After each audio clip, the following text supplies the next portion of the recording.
आप सभी का हार्दिक स्वागत अभिनंदन करता हूं मित्रों।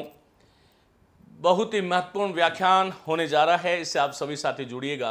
मित्रों, हम हिंदी के आधुनिक काल की बात कर रहे हैं। आधुनिक काल में हमने उसके परिचय से लेकर के भारतेंदु युग की बात करी, उसकी प्रवृत्तियां कैसी थी, भारतेंदु युग क्या था, उस समय की हमारी क्या मांग थी साहित्य से और किस रूप से भारतेंदु युग का कवि उसको पूर्ण कर रहा था। भारतेंदु युग की आगे चलकर के परिष्कृति होती है द्विवेदी युग में। यहां तक कि जो कविता जो थी, द्विवेदी युग की कविता जो थी, वो इतिवृत्तात्मक कविता थी, हमने ये देखा था। मित्रों, छायावाद एक नए आगाज के साथ आता है। छायावादी कविता, छायावादी आंदोलन जो है वो एक नई भाव भूमि के साथ हिंदी साहित्य में अवतरित होता है और इसीलिए कदाचित हिंदी साहित्य का, आधुनिक साहित्य का, जो समग्र साहित्य है आधुनिक काल का, उसमें छायावाद का जो साहित्य है उसको हमारे आलोचक स्वर्ण युग के नाम से रेखांकित करते हैं। क्यों था यह स्वर्ण युग, क्या है इसकी विशेषताएं, छायावाद का सामान्य परिचय आज मैं बात करने वाला हूं। छायावाद को लेकर के जो चार शब्दों का जो प्रचलन आप देखते हैं, एक जो है मिस्टिसिज्म है, एक रोमांटिसिज्म है, एक रहस्यवाद है, एक छायावाद है, तो एक स्वच्छंदतावाद है। इन ये जो पांच शब्दों का प्रचलन जो हम इस छायावादी साहित्य के आलोक में करते हैं, उनकी क्या हकीकत है, क्या वास्तविकता है, कौन था इसका वास्तविक प्रवर्तक, किसने छायावादी शब्द का पहले प्रयोग किया, सबसे पहले कौन आलोचक किस कवि को छायावाद का प्रवर्तक मानता है, छायावाद के सर्वमान्य प्रवर्तक कौन है, और छायावाद के संदर्भ में आलोचक जो हैं हिंदी साहित्य के मूर्धन्य रामचंद्र शुक्ल से लेकर हजारी प्रसाद द्विवेदी ले लो, आप नंद दुलारे वाजपेयी ले लो, मुकुटधर पांडे ले लो, आप जो हैं बाबू गुलाब राय ले लो, ये सारे के सारे जो हैं इनके बारे में आज हम बात करेंगे कि आलोचक जो है वो छायावादी साहित्य को कैसे देखते हैं। मित्रों, एक वो धारा थी जिसमें एक नया पुनरावतार साहित्य का होता हुआ हमें दिखाई देता है और इसकी शुरुआत हम जानते हैं जयशंकर प्रसाद की जो झरना कृति है 1918 से हम मानते हैं। और ये जो झरना कृति जो है उसको छायावाद का घोषणा पत्र कहते हैं। प्रिय मित्रों, और इसी के साथ युगांत जब आती है तो युगांत को हम उसका जो है मृत्यु पत्र कहते हैं, उसका जो है अंतिम यूं कहेंगे कि वो अंतिम घोषणा पत्र है, कि वो अंतिम अंत की घोषणा हो गई। उधर से प्रगतिशील लेखक संघ का जो है आरंभ हो रहा था, पहला अधिवेशन हुआ था और 1918 से 1936 का ये जो कालखंड था मित्रों, ये अंग्रेजी पराधीनता का प्रौढ़ चरण था। इसका कवि किस प्रकार की विशेषताओं से युक्त काव्य की सर्जना करे कि हिंदी साहित्य का जो मूल उद्देश्य और साहित्य का जो मूल उद्देश्य है उसको वो प्राप्त कर सके। इन तमाम पहलुओं पर आज हम बात करने वाले हैं। आइएगा, इस युग की मैं शुरुआत करूंगा यहां से। मेरे साथ आप सभी साथी जो हैं इसको गुनगुनाएंगे। इसमें थोड़ी सी जो है वो टाइपिंग मिस्टेक कहीं पर है, उसको एक बार हम सुधार देते हैं, फिर इसके माध्यम से हम देखेंगे कि छायावादी जो कवि जो था वो किस प्रकार की काव्य रचना कर रहा था। मैं आज इसके माध्यम से आपको बहुत सारा आनंद कराने वाला हूं। तो आइएगा, मेरे साथ आप लोग बोलोगे, बीती विभावरी जागरी, अंबर पनगट में डूबो रही, तारा घट उषा नागरी, खगकुल कुल कुल सा बोल रहा, किसले है ये किसले का अंचल डोल रहा, लो ये लतिका भी भर लाई, मद मुकुल नवल रस गागरी, अधरू में राग अमंद पिए, अलकू में मलयज बंद किए, तू अब तक सोई है हाली, आंखों में भरे विहागरी। तो अब मेरे साथ आप लोग बोलेंगे, प्रिय मित्रों, ये वो कविता है जिसमें हम संपूर्ण छायावाद को देख सकते हैं। ये एक बहाना है, इसके माध्यम से मैं आपको छायावाद पढ़ाने वाला हूं। जयशंकर प्रसाद इस युग के वास्तविक प्रवर्तक है, सर्वमान्य प्रवर्तक भी है। कुछ लोग मैथिली शरण को मानते हैं, कुछ लोग मुकुटधर पांडे को मानते हैं, कुछ लोग पंत को मानते हैं, कुछ लोग निराला को मानते हैं, लेकिन सर्वमान्य मत के अनुसार जयशंकर प्रसाद जो है इस काव्यधारा के वास्तविक प्रवर्तक, उन्नायक और उसका उद्घोषक मैं कहूंगा, यह जयशंकर प्रसाद है। और उन्हीं की जयशंकर प्रसाद इस युग के प्रतिनिधि कवि है। झरना से शुरू हुई यह यात्रा कहीं ना कहीं कामायनी के आसपास आकर के निरुद्ध हो जाती है। तो जयशंकर प्रसाद जो है इस पूरे कालखंड के प्रतिनिधि कवि बनकर के आते हैं। उसके जब हम 1936 का समय लेते हैं तो उसके साल भर में जयशंकर प्रसाद का देहावसान भी हो जाता है। मानो कि वो हिंदी साहित्य में छायावाद की अवतारणा करने के लिए, छायावाद की सर्जना करने के लिए इस धरती पर आए हो। तो ऐसे व्यक्ति जयशंकर प्रसाद से ही मैं इस काव्य सर्जना को, इस एक नए युग, यूं कहूंगा एक कविता के आंदोलन को, नए आंदोलन को मैं रेखांकित करना चाहता हूं। उनकी एक कृति है लहर, और लहर कृति जो है उसमें एक जो है कविता है जिसको गीत नाम दिया है। क्या नाम दिया है? गीत नाम दिया है। इसके माध्यम से यूं कहूंगा कि कवि कह रहे हैं कि गुलामी की, अंधकार की जो रात्रि जो थी वो बीत रही है और स्वतंत्रता के रक्षक, स्वतंत्रता के प्रहरी अभी तक सो रहे हैं। नायिका के माध्यम से उनको जगाने का आह्वान जयशंकर प्रसाद कर रहे हैं, यह आपको ध्यान रखना है। प्रिय मित्रों, ये जो कविता है इसमें प्रकृति भी है। क्या है बोलो? प्रकृति भी है। और प्रकृति का कैसा रूप है? उद्दीपन रूप है। यह आपको ध्यान रखना है। मैं कहूंगा कि इस कविता में श्रृंगार भी है और इस कविता में राष्ट्रीय चेतना भी है, राष्ट्रीय जागरण है। राष्ट्रीय जागरण है, जो राष्ट्रीय जागरण की चेतना है। और ये जो कविता है इसके माध्यम से मैं आगे बात करूंगा कि पराधीनता की जो बेड़ियां हैं, पराधीनता की बेड़ियों को उखाड़ फेंकने का आह्वान भी है। पराधीनता की बेड़ियों को उखाड़ फेंकने का भाव भी है। मित्रों, इसके साथ ही आपको यह भी समझना होगा कि ये जो है, ये जो पंक्तियां हैं इसमें अन्योक्ति है और अन्योक्ति पद्धति छायावाद की सबसे बड़ी विशेषता है। मित्रों, यहां पर जब आगे चलकर के हम बात करेंगे तो छायावाद की सीधी और सबसे बड़ी विशेषता है लाक्षणिकता। क्योंकि अभिधात्मकता जो थी वह कौन से युग में थी? द्विवेदी युग में थी, और उसी के विरुद्ध एक तरह से यह आह्वान था। तो आपको ध्यान रखना है, मैंने आपको जब द्विवेदी युग शुरू किया था तब मैंने आपको बताया था कि यहां पर क्या है बोलो, यहां पर जो है द्विवेदी युग में इतिवृत्तात्मकता और अभिधेयात्मक शैली थी, यहां पर लाक्षणिकता है। प्रिय मित्रों, जयशंकर प्रसाद का कामायनी मैंने आपको बहुत आनंद के साथ पढ़ाया था। उसी प्रकार इस कविता में आपको जो है प्रतीकात्मकता भी है, यह आपको ध्यान रखना है। चित्रात्मक शैली भी है। क्या है बोलो? चित्रात्मकता इस युग की विशेषता थी, चित्रात्मक शैली। और साथ में यूं कह सकता हूं कि नाद सौंदर्य है। क्या है बोलो? नाद सौंदर्य। क्या है? नाद सौंदर्य है। यह भी आपको ध्यान रखना है। मित्रों, इसमें अज्ञात के प्रति जिज्ञासा भी है, अज्ञात के प्रति जिज्ञासा भी है। अज्ञात के प्रति ये जो पंक्तियां हैं इसमें अज्ञात के प्रति जिज्ञासा भी है, जो छायावाद की सबसे बड़ी विशेषता है। यही इसी को रहस्यवाद कहते हैं। ये जो पंक्तियां हैं इसमें चित्रण की सूक्ष्मता भी है, चित्रण की सूक्ष्मता भी है। और कदाचित यही कारण है कि नगेंद्र जैसे आलोचक छायावाद जो है वो स्थूल के प्रति सूक्ष्म का विद्रोह है। वो ये कहते हैं कि स्थूल जो था उसमें जो है उसके प्रति एक सूक्ष्मता का भाव है। तो यहां पर चित्रण की सूक्ष्मता भी है और प्राचीन रूढ़ियों से मुक्ति की आकांक्षा भी है। प्राचीन रूढ़ियां जो है, प्राचीन रूढ़ियों से मुक्ति की आकांक्षा है, रूढ़ियों से मुक्ति की आकांक्षा भी है। कहीं न कहीं छायावाद के संदर्भ में देखते हैं तो ये सारी की सारी बातें साकार हो उठती है। मित्रों, इसमें अलंकार भी है, इसमें रस भी है, इसमें प्रसाद और माधुर्य गुण भी है। ये संपूर्ण चीजें हैं। तो यहां पर मैं आपको बताना चाहूंगा कि जिसको हम छायावाद कहते हैं, मेरे साथ आप लोग बोलोगे, उसमें प्रकृति का उद्दीपनात्मक चित्रण है। प्रकृति यहां पर उद्दीपन बन करके आई है। इसमें श्रृंगार भी है, राष्ट्रीय जागरण की चेतना भी है, जो पराधीनता का जो भाव है उसको हटाने का आह्वान भी हमारा कवि अन्योक्ति माध्यम से कर रहा है। अन्योक्ति के साथ में इसमें लाक्षणिकता देखने को मिलती है, प्रतीकात्मकता है। प्रकृति के माध्यम से, नायिका के माध्यम से, मानो कि एक सखी दूसरी सखी से कह रही थी, लेकिन जयशंकर प्रसाद यहां पर यह उद्घोष कर रहे हैं, मेरे शब्दों पे ध्यान देना, नायिका के माध्यम से पूरे भारत को उद्बोधित कर रहे हैं। मानव वो राष्ट्रीय चेतना का नवीन स्वर देने के लिए इस प्रकार की कविता को रच रहे हैं।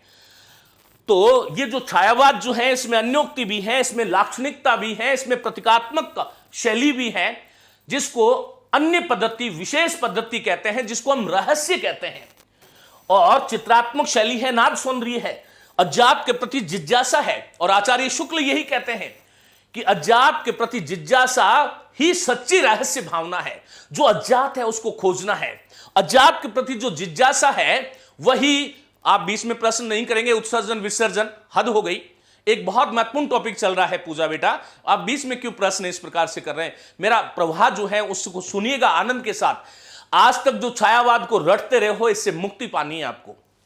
तो यहां पर चित्रण की सूक्ष्म, पता नहीं क्या बोल रहा था, अज्ञात के प्रति जिज्ञासा है। और आचार्य शुक्ल इसी बात को रेखांकित करते हैं। वो कहते हैं कि अज्ञात के प्रति जिज्ञासा ही वास्तव में सच्ची रहस्यात्मक भावना है। मित्रों, इसमें चित्रण की सूक्ष्मता है। चित्रण की सूक्ष्मता कैसे? वो नगेंद्र कह रहे हैं स्थूल के प्रति सूक्ष्म। रामकुमार वर्मा कहते हैं कि आत्मा की छाया जब परमात्मा में पड़ने लगती है, परमात्मा की छाया जब आत्मा में पड़ने लगती है, तब छायावाद की सर्जना होती है। तो वो कहीं ना कहीं इसके अंदर देखने को मिलती है। और प्राचीन रूढ़ियां जो थी उससे मुक्ति की आकांक्षा है। और यही कहीं ना कहीं छायावाद की प्रमुख विशेषताओं में हम इनको ले सकते हैं। आइएगा, अब मैं बात करता हूं आपसे। प्रिय मित्रों, मेरे साथ आप लोग बोलोगे, मैं इसका अर्थ समझाऊंगा, बहुत ध्यान से समझना है। और उसके बाद में मैं छायावाद के परिचय की बात करूंगा। यह आपको जानना जरूरी है, यह आपका अधिकार भी है कि वह जो कालखंड था जिसको हम 1918 से 1936 कहते हैं, उस कालखंड में हमारी कविता किस प्रकार की थी। छायावाद में छाया क्या है, वाद क्या है, ये सब चीजें हम बाद में बात करेंगे। लेकिन पहले, इससे पहले आइएगा एक बहुत सुंदर गीत से हम इस अद्भुत साहित्य काल की शुरुआत करते हैं। मेरे साथ आप सभी बोलोगे, मैं हट जाता हूं, आप मेरे साथ बोलिएगा। बीती विभावरी जागरी, बिल्कुल मेरे साथ आनंद के साथ आपको बोलना है। बीती विभावरी जागरी, अंबरपन घट में डूबो रही, अंबरपन घट में डूबो रही, तारा घट यूषा नागरी, बीती विभावरी जागरी, खग कुल कुल कुल सा बोल रहा, किस लय का अंचल डोल रहा, खग कुल कुल कुल सा बोल रहा, किस लय का अंचल डोल रहा, लो ये लतिका भी भर लाई, लो ये लतिका भी भर लाई, मधुमुकुल नवल रस गागरी, मधुमुकुल नवल रस गागरी, बीती विभावरी जागरी, अधरों में राग मंद पिए, अधरों में राग मंद पिए, अलकों में मलयज बंद किए, तू अब तक सोही है आली, तू अब तक सोही है आली, आँखों में भर विहागरी, तू अब तक सोही है आली, आँखों में भर विहागरी, बीती विभावरी जागरी, बीती विभावरी जागरी। प्रिय मित्रों, छायावाद का रोपण मैं आपके हृदय में करना चाहता हूं। इस काल के महान कवि, प्रवर्तक, इस युग के प्रतिनिधि कवि, उद्घोषक और उनकी शक्तिशाली लेखनी से समुद्भूत लहर कृति जो है उसमें गीत नामक एक चरण से यह कविता संकलित है। कवि यहां पर इस कविता के माध्यम से यह कहना चाहते हैं कि गुलामी के अंधकार की रात्रि बीत गई है और स्वतंत्रता के रक्षक अभी भी सो रहे हैं, स्वतंत्रता के प्रहरी अभी भी सो रहे हैं, उनको जागना चाहिए। वो कह रहे हैं बीती विभावरी, विभावरी कहते हैं जो तारों वाली रात्रि होती है उसको विभावरी कहते हैं। वो जागरी, ये सखी को, एक सखी दूसरी सखी को संबोधित करती हुई कहती है कि बीती विभावरी जागरी, हे सखी अब रात्रि बीत गई है, अब रात्रि बीत गई है, रात्रि बीत चुकी है, नया सवेरा आया है, गुलामी की रात्रि भी बीत गई है। इसका लाक्षणिक अर्थ है, क्योंकि प्रतीकात्मकता, लाक्षणिकता, अन्योक्ति, ये तीन छायावाद के प्राण तत्व हैं। अन्योक्ति, लाक्षणिकता, प्रतीकात्मकता, ये आपको ध्यान रखना है, प्रश्न आ सकता है। तो वो कह रहे हैं कि जो पराधीनता की जो रात्रि है वो बीत गई है। हे स्वतंत्रता के रक्षकों, तुम अभी भी सो रहे हो, दुनिया के दूसरे देश जाग करके अपना स्वातंत्र्य रक्षित कर चुके हैं और आप अभी भी सो रहे हैं। वो कह रहे हैं बीती विभावरी जागरी है, एक सखी के माध्यम से कह रहे हैं कि हे सखी रात्रि बीत गई है, अब तू जाग रही, अब तुझे जागना चाहिए, नया सवेरा आया है। और वो कह रहे हैं कि अंबर पनघट में डूबो रही तारा घट उषा नागरी, ये तारा जो पराधीनता रूपी तारे हैं, जो पराधीनता रूपी तारे हैं, गुलामी के जो तारे हैं, वो तारे हैं यहां पर। अब यहां पर कह रहे हैं कि उषा रूपी नागरी, मानी कि उषा प्रातःकालीन जो वेला होती है उसकी जो प्रातःकालीन जो समय है उसको हम उषा कहते हैं। और उषा को किस में चित्रित किया? नागरी, एक सुंदर स्त्री के रूप में। तो यहां पर रूपक अलंकार भी है, ये ध्यान रखना, और रूपक के साथ में मानवीकरण अलंकार भी इन पंक्तियों में है। मानवीकरण अलंकार है, मानवीकरण कहां होता है, रूपक कहां होता है, ये हम सब जानते हैं, आज ये विषय नहीं है। वो कह रहे हैं कि उषा रूपी नागरी जो है अंबर रूपी पनघट में तारे रूपी घट को डुबो रही है। अब इसका तात्पर्य क्या है, मायना क्या है कि भारत की जो जनता है उसका सवेरा आ गया है। वो सवेरा होने पर अर्थात पराधीनता से हमें उठना चाहिए, उनकी बेड़ियों से हमें निकलना चाहिए। और अब जिस प्रकार से उषा रूपी नागरी अंबर रूपी पनघट में तारे रूपी घड़े को डुबो रही है, उसी प्रकार से हमें जो गुलामी के जो तारे हैं उनको डुबो देना है, यहां से निकाल करके भारत की भूमि से बाहर भगा देना चाहिए। यह है अन्योक्ति, यह है प्रतीकात्मकता, यह है लाक्षणिकता, यह है चित्रात्मक शैली। आगे वो क्या कह रहे हैं कि खगकुल, कुल कुल सा बोल रहा, यमक अलंकार है। ये वाला खगकुल जो है इसका अर्थ है जो पक्षियों का समूह है। अब जब रात्रि बीत जाती है तो हम देखते हैं कि जो पक्षियों का समूह जो है वो कुल कुल सा बोल रहा। यहां कुल कुल का अर्थ है पक्षियों की ध्वनि, जो कुलबुलाहट है, जो चहचहाट है, वह पक्षियों की जो ध्वनि है। क्योंकि रात्रि बीत गई है और उषा रूपी जो नागरी है, उषा रूपी जो नारी है, उषा रूपी जो नायिका है, वो अंबर रूपी पनघट में गुलामी के तारों को मानो डुबो रही है। रूपक अलंकार है, मानवीय अलंकार है। और जब सवेरा होता है तो उस समय पक्षियों का जो समूह है वो कुल कुल सा बोल रहा, एक नवीन जागरण का संदेश दे रहा है कवि यहां पर। और ये स्वतंत्रता के सवेरे की तरफ भारत की जनता को आकृष्ट करना चाहते हैं। जयशंकर प्रसाद का यहां पर यह उद्देश्य है। वो कह रहे हैं कि किसले का अंचल डोल रहा। किसले कहते हैं जो नवीन कोमल पत्ते हैं, वो जो पत्ते जो हैं उसको जो समीर जो है, सुगंधित पवन जो समीर जो है, उसके माध्यम से जो उनका अंचल जो है वो डोल रहा। अब यहां पर उनका किस्लों का जो अंचल बन गया है वो डोल रहा है। मित्रों, धरती के लहराते जो अंचल जो है वो लहराते जान पड़ते हैं। और यहां पर लक्षणा शब्द शक्ति है। कौन सी शब्द शक्ति है? अंचल डोल रहा में लक्षणा शब्द शक्ति है। और यही लाक्षणिकता इस युग की विशेषता थी। आगे वो कह रहे हैं कि लो ये लतिका भी भर लाई।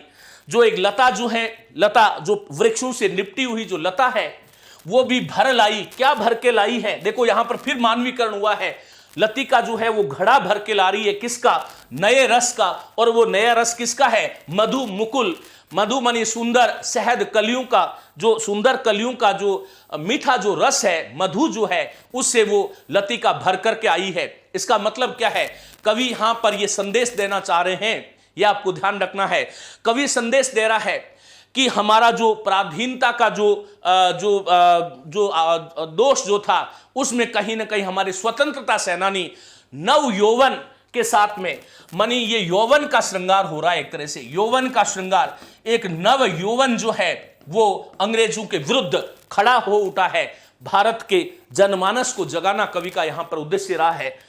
मधु मुकुल में कौन सा अलंकार है, आप लोग समझ रहे हो ना, जो है मधु मुकुल अनुप्रास अलंकार है।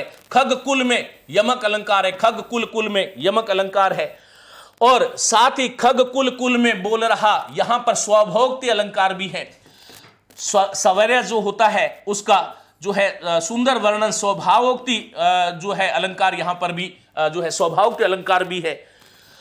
आगे वो कह रहे हैं, अब यह नायिका के माध्यम से कह रहे हैं, एक विरहणी नायिका को बीच में लेकर के आते हैं। मित्रों, ये जरूरी था, क्योंकि उस समय भारत में आज जो अभिव्यक्ति की स्वतंत्रता के लिए हम लड़ते हैं, ध्यान से मेरी बात को सुनना, कहीं ना कहीं वो अभिव्यक्ति की जो स्वतंत्रता जो थी वो उस आज के जमाने की तरह नहीं थी। उस समय बोलने का मतलब यह होता था कि अंग्रेज अपने काले कानून में फंसा करके काले पानी की सजा दे देते थे, जेल में डाल देते थे। कवि की मजबूरी होती थी कि वो लाक्षणिकता, प्रतीकात्मकता, अन्योक्ति के माध्यम से जो है जनता को जगाए। अब यहां पर जो है एक नायिका को लेकर के वो आते हैं और वो क्या कहते हैं, कह रहे हैं, अधरू में राग अमंद पिए। एक नायिका को कह रहे हैं कि हे नायिका जो है उसको क्या कह रहे हैं कि तेरा रत्नार जो होठ है उस पर जो राग है, जो प्रेम का जो राग है वो अमंद पिए, वो तीव्र होकर के उभर रहा है, वो मंद नहीं है। अमंद पिए, वो दिख रहा है, तेरे होठों की जो रत्नार है वो दिख रही है। अलकू में मलयज बंद किए, लेकिन हे सखी तूने अपनी अलके मनी केश राशि जो है उसमें मलयज, मलय एक पर्वत है और मलय पर्वत में अनेक प्रकार के सुगंधित फूल फल होते हैं और उनसे आने वाली जो शीतल सुगंधित समीर जो होती है उसको हम मलयज कहते हैं। मलयज चंदन का भी पर्यायवाची है। तुम्हारी अलकू में, केश राशि में जो चंदन सी जो खुशबू है, या फिर मलय पर्वत से आने वाली जैसे शीतल सुगंधित समीर जो है वह जिस प्रकार से सुगंधित होती है और संपूर्ण वातावरण में फैल जाती है, हे सखी तुझे कौन सा डर है, तू बंद किए उस सुगंध को तेरी अलकू में ही तूने छिपा करके रखा है। आखिर ऐसा कौन सा रहस्य है? तो यहां पर रहस्य की बात हो रही है।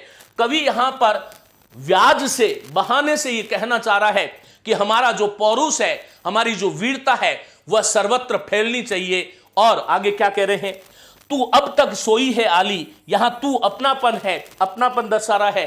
तू अब तक सोई है आली, हे सखी तू अब तक सो रही है। भारत को छोड़ करके जितने भी देश हैं वो जाग गए हैं और भारत के स्वतंत्रता रक्षकों तुम अब भी सो रहे हो। तू अब तक है सोई आली, आंखों में भरे विहागरी। विहाग एक गीत की शैली होती है जो प्रातःकालीन, जिसको हम प्रभाती भजन कहते हैं, वो विहाग शैली में होता है और तेरी आंखों में अभी भी वो जो विहाग जो है वो भरा हुआ है। ये बात अच्छी नहीं है, तुझे जागना होगा, उठना होगा। उस अलसाई हुई एक नायिका के माध्यम से मानो कि जयशंकर प्रसाद पूरे भारत को उद्बोधित कर रहे हैं, पूरे भारत को वो जगाना चाह रहे हैं। स्वतंत्रता के विरुद्ध, पराधीनता के विरुद्ध एक आंदोलन खड़ा करना प्रकृति के माध्यम से। यह है छायावादी कविता, जिसमें प्रकृति का उद्दीपन रूप भी है, श्रृंगार भी है, राष्ट्रीय जागरण की चेतना भी है, पराधीनता की बेड़ियों को उखाड़ करके फेंकने का भाव है, राष्ट्रीय जागरण है। कवि प्रकृति के माध्यम से मानव शिक्षा दे रहा है, अन्योक्ति के माध्यम से। अन्योक्ति क्या होती है प्रिय मित्रों? छायावाद जो है उसमें दो शब्द है, एक है छाया और एक है वाद। वाद कहते हैं एक सिद्धांत को, वाद कहते हैं एक सिद्धांत को, वाद में कह सकता हूं एक परंपरा को।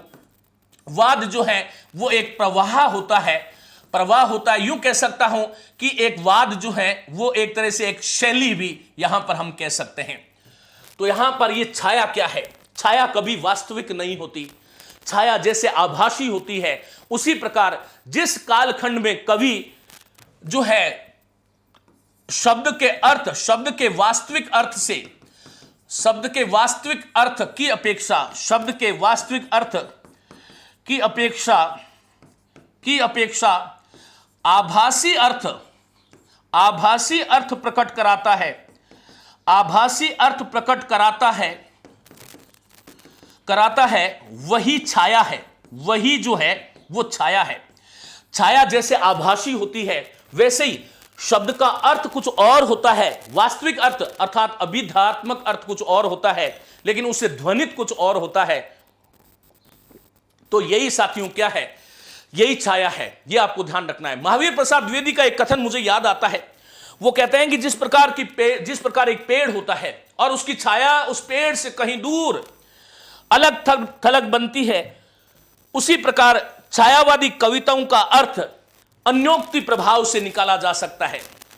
जैसे एक पेड़ है, महावीर प्रसाद द्विवेदी लिखते हैं, महावीर प्रसाद द्विवेदी कि जैसे एक पेड़ है, ये पेड़ की जो छाया है इस पेड़ से अलग कहीं अलग थलग बनती है, उसी प्रकार जब शब्द से अलग अर्थ, शब्द से अभिधात्मक जो शब्द होता है, शब्द से अभिधा से भिन्न अर्थ, अभिधा से भिन्न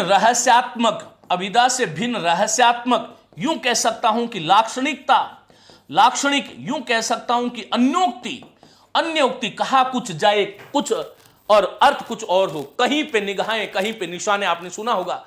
यही है छायावाद, अर्थात कहने का भाव कुछ और है। जब हम मनु कामायनी की बात करते हैं, मनु है, श्रद्धा है, ईड़ा है, ये सारे के सारे प्रतीक पात्र हैं। मनु जो है वो मन का प्रतीक है, श्रद्धा अपना श्रद्धा एक पात्र होने के साथ एक प्रतीक है, ईड़ा एक प्रतीक है। तो ये आपको ध्यान रखना है कि शब्द से जब अभिधा से भिन्न कोई रहस्यात्मक अर्थ होता है उसी को हम छायावाद कहते हैं। मैं आपको बता देना चाहता हूं कि डॉक्टर नगेंद्र जो साथियों, ये जो है 1918 से 1938 इसका समय मानते हैं। कुछ लोग 1920 तक जो है वो द्विवेदी युग की समाप्ति मानते हैं, 1920 से 1936 मानते हैं। लेकिन जो सर्वमान्य मत है उस सर्वमान्य मत में छायावाद का जो समय है 1918 से 1936 है। 1918 जो है वो झरना का प्रकाशन होता है और यहां पर पंथ की युगांत आती है और यहीं पर प्रगतिशील लेखक संघ का प्रथम अधिवेशन होता है। तो ये इसकी जो काल सीमा है, इसमें 5 शब्द आपको समझने हैं। ये 5 शब्द कौन कौन से हैं, आइएगा मैं आपको इन 5 शब्दों की पहले यात्रा कराता हूं।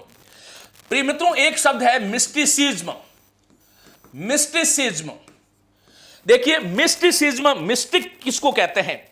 गूढ़ अर्थ जो है, जो गुह्य अर्थ है, जो गुप्त है, जो गोप्य है, जो रहस्य है, वही मिस्टिसिज्म है। एक शब्द है रोमेंटिसिज्म, एक शब्द है रहस्यवाद, एक शब्द है छायावाद और एक शब्द है स्वच्छंदतावाद।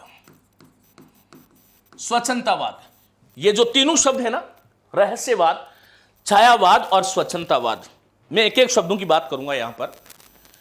अब यहां पर आपको यह ध्यान रखना है कि 5 शब्द इस कालखंड के लिए प्रयुक्त होते हैं। जो आंग्ल का प्रभाव है, जो बंगला साहित्य का एक फैंटेस्माटा भी है, यह आपको ध्यान रखना है, जो ईसाई धर्म से भी कहीं ना कहीं जाकर के जुड़ता है। लेकिन ये मिस्टिसिज्म और रोमेंटिसिज्म ये 2 अंग्रेजी के शब्द हैं। रहस्यवाद, छायावाद, स्वच्छंदतावाद अंग्रेजी के समानांतर हिंदी में इन शब्दों का प्रचलन हुआ। जो मिस्टिसिज्म है वो तो है रहस्यवाद, वो क्या है? रहस्यवाद। और जो रोमेंटिसिज्म है वो आपका हो जाएगा छायावाद प्लस स्वच्छंदतावाद, छायावाद और स्वच्छंदतावाद। अब ये रहस्यवाद क्या है कि अज्ञात जो है, अज्ञात के प्रति में नुईर भरी दुख की बदरी, अज्ञात के प्रति जिज्ञासा, अज्ञात के प्रति जो है वो जिज्ञासा। और आचार्य शुक्ल ये कहते हैं कि अज्ञात के प्रति जो जिज्ञासा है, जो हमें सामने नहीं दिखाई दे रहा, उसको खोजने की जो जिज्ञासा है, वही वास्तव में रहस्य है। तो ये रहस्यवाद तो किस में समाहित हो गया? मिस्टिसिज्म में हो गया। और रोमेंटिसिज्म जो था उसमें छायावाद हो गया। अब ये छायावाद क्या है? चित्रण की सूक्ष्मता जो है, आपसे पूछ ले कि छाया क्या है? चित्रण की सूक्ष्मता। जैसे छाया सूक्ष्म होती है, दिखती है लेकिन शरीर नहीं होता। पेड़ कहीं होता है, छाया उसकी कहीं होती है, वैसे शब्द कहीं होता है, अर्थ उसका कहीं और होता है किसी अन्य संदर्भ में। तो यह है चित्रण की सूक्ष्मता। और जहां पर चित्रण की सूक्ष्मता होगी वहां पर आपको ध्यान रखना है, वहां प्रतीकात्मकता होती है। क्या होती है? प्रतीकात्मकता होती है। प्रिय मित्रों, वहां पर लाक्षणिकता होती है, लाक्षणिकता होती है। यूं कह सकता हूं कि व्यंजकता भी होती है। क्या होती है? व्यंजकता भी होती है। वहां पर चित्रात्मकता होती है, चित्रात्मकता होती है। वहां पर नाद सौंदर्य होता है। क्या होता है? नाद सौंदर्य होता है। और एक बात और कहूं तो वहां पर कलात्मकता होती है, कलात्मकता। ये बात आपको समझनी होगी कि जैसे द्विवेदी युग की हम बात करते हैं तो द्विवेदी युग जो है अभिधात्मक प्रधान शैली थी, खड़ी बोली का युग था। लेकिन खड़ी बोली में ऐसी सरस रचनाओं का अभाव था, आरंभिक काल था, इसलिए उन्होंने इतिवृत्तात्मकता अपनाई। और मैंने आपको बार बार बताया कि वहां खड़ी बोली में कलात्मकता नहीं थी। ये जो आप देख रहे हैं,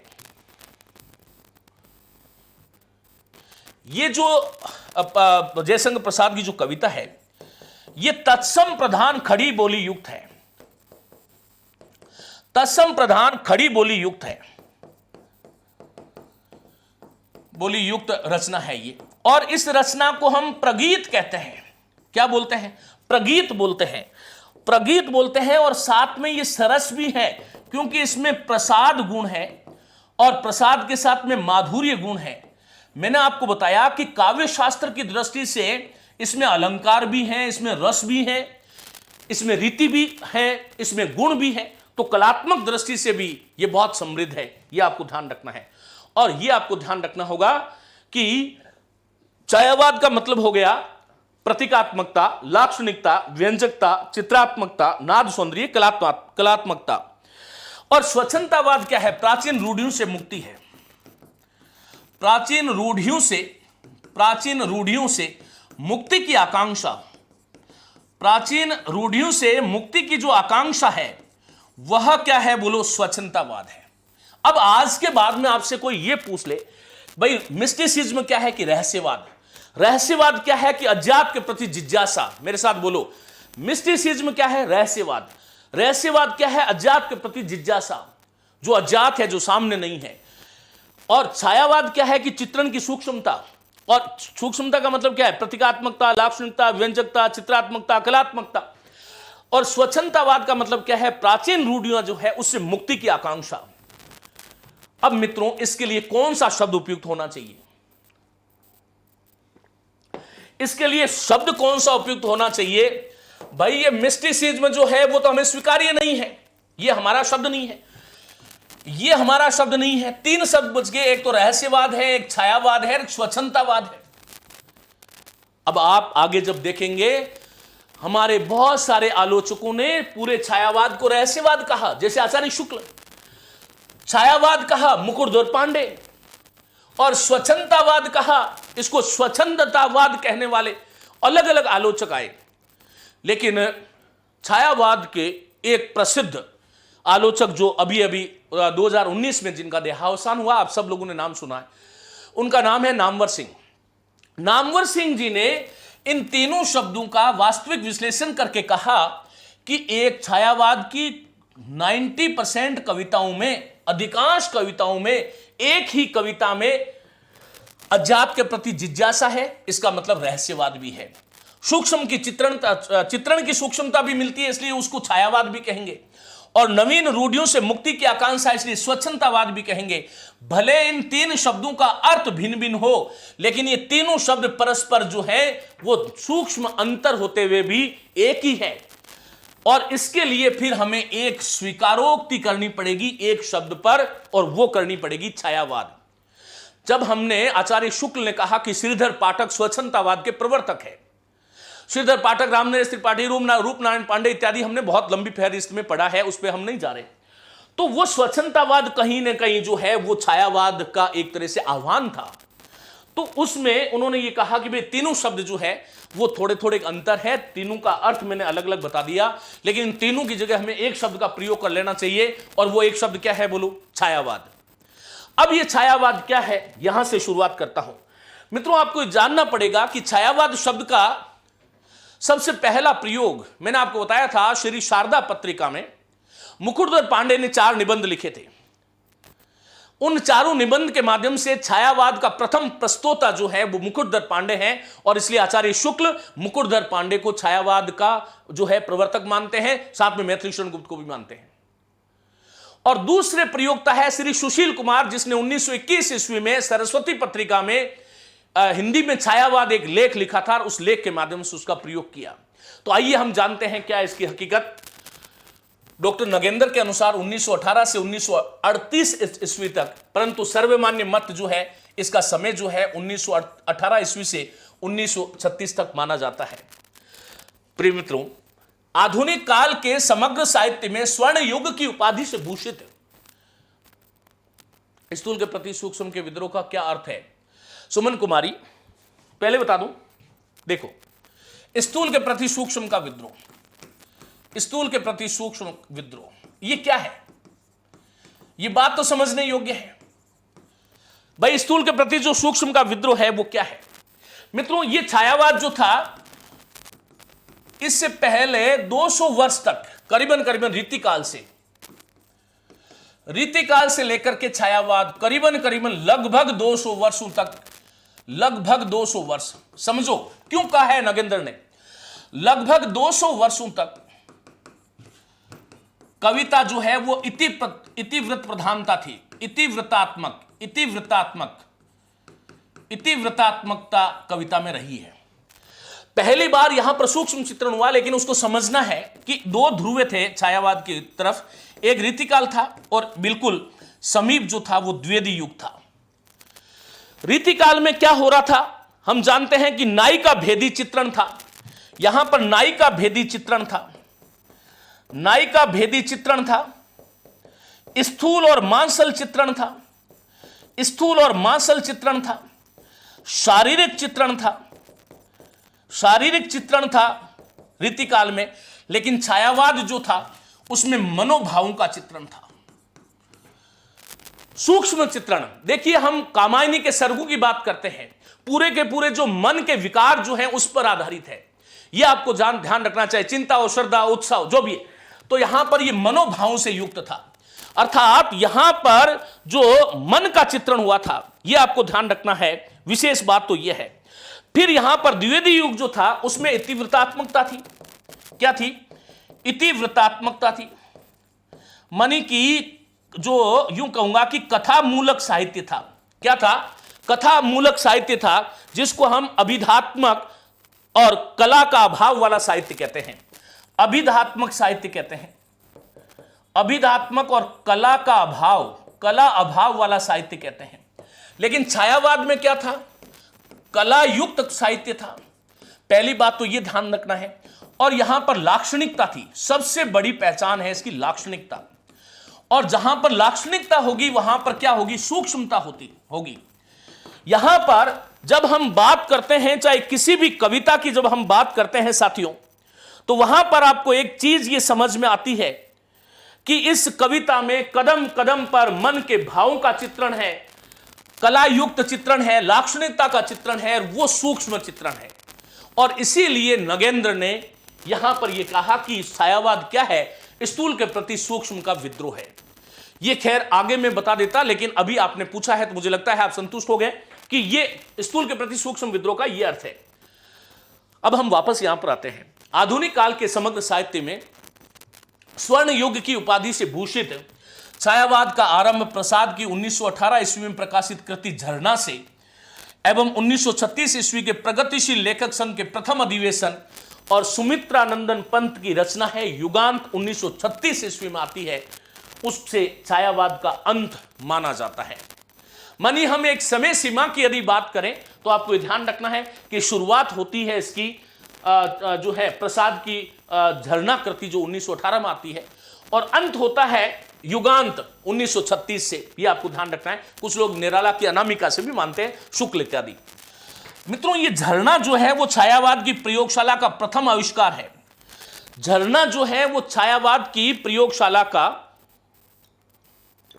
झरना छायावाद की प्रयोगशाला का प्रथम आविष्कार है। और ये बात कौन कह रहे हैं? नंद दुलारे वाजपेयी। कि छायावाद की जो प्रयोगशाला है उसका पहला आविष्कार कौन है? कि झरना है। और युगांत जो है छायावाद के अंत का घोषणा पत्र है। हो सकता है कि ये जो पेज छोटा सा आप देख रहे हो ना, इससे 2 नंबर आपको मिल जाए। मेरी बात को ध्यान से सुनना, ये प्रश्न बहुत बार पूछा गया है। आगे लिए चलता हूं, चलो। 1918 ईस्वी में प्रकाशित जयशंकर प्रसाद की झरना रचना सर्वप्रथम छायावादी काव्य प्रवृत्तियों से युक्त थी। अब एक प्रश्न आपसे आता है कि हिंदी में छायावादी प्रवृत्ति से युक्त पहली काव्य कृति कौन सी है, तो आपको कोई शंका नहीं करनी है। 1918 में आई थी, जयशंकर प्रसाद की थी, वो रचना कौन सी है, झरना है, यह आपको ध्यान रखना है। अब यहां पर छायावाद शब्द के प्रथम प्रयोक्ता कौन है, यह कई बार आता है।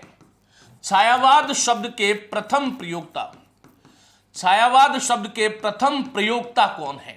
प्रिय मित्रों, 1920 ईस्वी में जबलपुर से एक श्री शारदा पत्रिका निकली और इसमें हिंदी में छायावाद शीर्षक से मुकुटधर पांडे ने 4 निबंध की एक लेखमाला प्रकाशित की थी। 4 निबंधों की एक लेखमाला प्रकाशित की थी। इस लेखमाला में पांडे जी ने छायावाद शब्द का प्रयोग किया। जब मैं द्विवेदी युग पढ़ा रहा था और मुकुटधर पांडे पढ़ा रहा था, मैंने शायद गलती से वहां 3 लेख निबंध बोल दिए थे, उसको आप सुधार लीजिए कृपा करके। 4 निबंध थे, क्योंकि तीसरा और चौथे का कहीं कहीं टाइटल एक ही मिलता है, कहीं कहीं 2 है, इसलिए वो भ्रम था। लेकिन कुल मिलाकर के नामवर सिंह ने ये बात लिखी है। नामवर सिंह जी छायावाद के एक जो है आधिकारिक विद्वान माने जाते हैं, ये आपको ध्यान रखना है। तो श्री शारदा पत्रिका में हिंदी में छायावाद शीर्षक से मुकुटधर पांडे जो है, मुकुटधर पांडे कौन थे? स्वच्छंदतावाद वाले थे, द्विवेदी युग में आते हैं। उन्होंने 4 निबंधों की एक लेखमाला प्रकाशित की। इस लेखमाला में पांडे जी ने छायावाद शब्द का प्रयोग किसके अर्थ में किया है? व्यंग्य के रूप में किया था। यह प्रश्न आ सकता है, कॉलेज लेक्चर वाले ध्यान रखना। परंतु आगे चलकर व्यंग्य हट गया, रहस्य हट गया, लाक्षणिकता हट गई और छायावाद नाम ही स्वीकृत हो गया। अतः छायावाद शब्द का उल्लेख सर्वप्रथम मुकुटधर पांडे ने ही किया। अब हम थोड़ा इसको विस्तार से पढ़ते हैं। मित्रों, मुकुटधर पांडे ने जो लेखमाला प्रकाशित की, उसका प्रथम निबंध क्या था? कवि स्वातंत्र्य था। यह आपको एक सूचना दे देता हूं कि हम थोड़ा विस्तार से पढ़ेंगे, यह आपको ध्यान रखना है। कोई भी प्रश्न छूट नहीं पाए, कोई भी तथ्य छूट नहीं पाए, हम ऐसी इस प्रकार की व्यवस्था के साथ पढ़ने का संकल्प लेते हैं, यह आपको ध्यान रखना है। चलिएगा, तो लेखमाला के प्रथम निबंध है, उसका नाम है कवि स्वातंत्र्य। में मुकुटधर जी ने रीति ग्रंथों की स्वतंत्रता से मुक्त होकर, जो रीति ग्रंथों का प्रणयन जो हिंदी साहित्य में हो रहा था, उसकी स्वतंत्रता से मुक्त होकर के, और इसीलिए पंत जी क्या कह रहे हैं कि मानव मुक्ति, भाव मुक्ति और विश्व मुक्ति ही छायावादी कविता है। पंत ये कहते हैं कि मानव मुक्ति, भाव मुक्ति, विश्व मुक्ति ही छायावादी कविता है। मित्रों, पंत ने बहुत स्पष्ट उद्घोषणा करी कि खुल गए छंद के बंद और प्रास के रजत पाश, अब वाणी हुई मुक्त और कविता अयास। ये जो है पंत की धारणा थी, ये आपको ध्यान रखना है। तो ये स्वतंत्रता से मुक्त, बंधनों से मुक्ति छायावाद की एक बड़ी विशेषता है। तमाम बंधन जो थे उनसे मुक्ति। यदि इस छायावादी काव्य को हम देखें तो मेरी बातों को आप ध्यान से समझना, यहां 2 प्रकार की जो है बंधन थे। एक बंधन क्या था?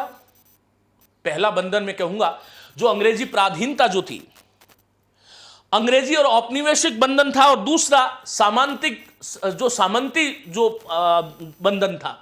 यूं कहूंगा कि जड़ सामाजिक बंधन था। 2 प्रकार के बंधन थे। ये बंधन जो थे ना, वो 2 प्रकार के थे। एक तो औपनिवेशिक बंधन था, औपनिवेशिक बंधन था, औपनिवेशिक बंधन था, और एक था सामंती समाज का बंधन। मैंने आपको ये बात कही कि जो छायावाद का युग है वो अंग्रेजी पराधीनता का प्रौढ़ चरण है। अंग्रेजी पराधीनता का प्रौढ़ चरण है। ये जो 2 प्रकार की जो बंधन जो थे, इसमें क्या हुआ? छायावाद में ये औपनिवेशिक जो बंधन था, ये नव जागरण और राष्ट्रीय जागरण में परिवर्तित हो गया। ये खुल गया, नव जागरण एवं राष्ट्रीय जागरण में परिवर्तित हो गया, राष्ट्रीय जागरण में परिवर्तित हो गया। और ये सामंती जो बंधन जो था, ये मित्रों व्यक्तिवाद में परिवर्तित हो गया। और छायावाद में ये व्यक्तिवाद भी बड़ा महत्वपूर्ण है। आगे चल के हम ये बात करेंगे। इस बात को बहुत सारे आलोचक रेखांकित करते हैं कि द्विवेदी युग में जो निजी जीवन जो था कवियों का, वो छिपा हुआ था, और वहां पर वो निजी जीवन भी उद्घाटित हो गया सबके सामने। ये बंधन हट गए थे। तो यहां पर आपको ये ध्यान रखना है कि कविता जो रीति ग्रंथ जो थे उनकी प्रतनता से मुक्त होकर कविता में व्यक्तित्व, भाव, भाषा, छंद, प्रकाशन, रीति आदि में मौलिकता की आवश्यकता पर जोर दिया गया। दूसरा निबंध है उनका मुकुटधर का छायावाद क्या है। पहला है कवि स्वातंत्र्य, दूसरा है छायावाद क्या है। मित्रों यह सबसे महत्वपूर्ण है और इसमें आरंभ में ही लेखक कहता है अंग्रेजी या किसी पाश्चात्य साहित्य अथवा बंग साहित्य की वर्तमान स्थिति की, पाश्चात्य साहित्य अथवा बंग साहित्य की वर्तमान स्थिति की कुछ भी जानकारी रखने वाला तो सुनते ही समझ जाएंगे कि यह शब्द मिस्टिसिज्म के लिए आया है। मनी जो छायावाद जो शब्द है वो मिस्टिसिज्म के लिए आया है। फिर भी छायावाद एक ऐसी माया में सूक्ष्म वस्तु है। अभी आपसे सीधा सीधा पूछा जाता है किसने कहा है। फिर भी छायावाद एक ऐसी मायामय सूक्ष्म वस्तु है कि शब्दों द्वारा उसका ठीक ठीक वर्णन करना असंभव है। एक ऐसी माया में सूक्ष्म वस्तु है जिसको शब्दों के माध्यम से हम व्यक्त नहीं कर सकते, क्योंकि ऐसी रचनाओं में शब्द अपने स्वाभाविक मूल्य को खोकर सांकेतिक चिन्ह मात्र हुआ करते हैं। शब्द जो है ना, देखो ये बहुत बड़ी परिभाषा है, यदि आप उसको समझो तो शब्द अपना जो स्वाभाविक मूल्य है उसको खो देते हैं और सांकेतिक चिन्ह जो है, बीती विभावरी जागरी, इसमें रात का वर्णन ही नहीं है, नायिका का कोई लेना देना ही नहीं है, यह आपको ध्यान रखना है। कवि यहां पर जो है वो हमारे देशवासियों को जगा रहा है, जो स्वतंत्रता के जो प्रहरी है उनको कवि जो है वो जगा रहा है, ये आपको ध्यान रखना है। चलिएगा, तो मुकुटधर कहते हैं कि ऐसी रचनाओं में शब्द अपने स्वाभाविक मूल्य को खोकर सांकेतिक चिन्ह मात्र हुआ करते हैं। छायावाद के कवि वस्तुओं को असाधारण दृष्टि से देखते हैं।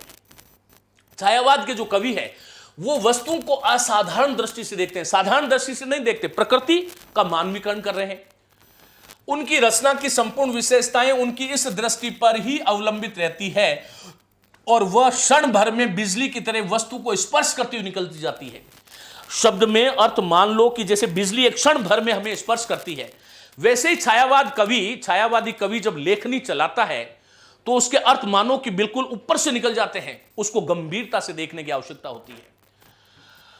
अस्थिरता एवं क्षीणता के साथ उसमें एक तरह की विचित्र अस्थिरता भी है, क्षीणता भी है, लेकिन एक विचित्र उन्मादकता एवं अंतरंगता होती है।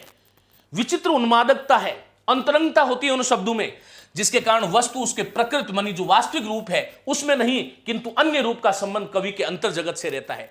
कवि जब ये लिख रहा था बीती विभावरी जागरी, तब उसको रात का दृश्य केवल उसके अंतर जगत में था, जिसके माध्यम से वो संवेदनाओं को जगाना चाहता था, भारत के जनमानस को उद्वेलित करना चाहता था।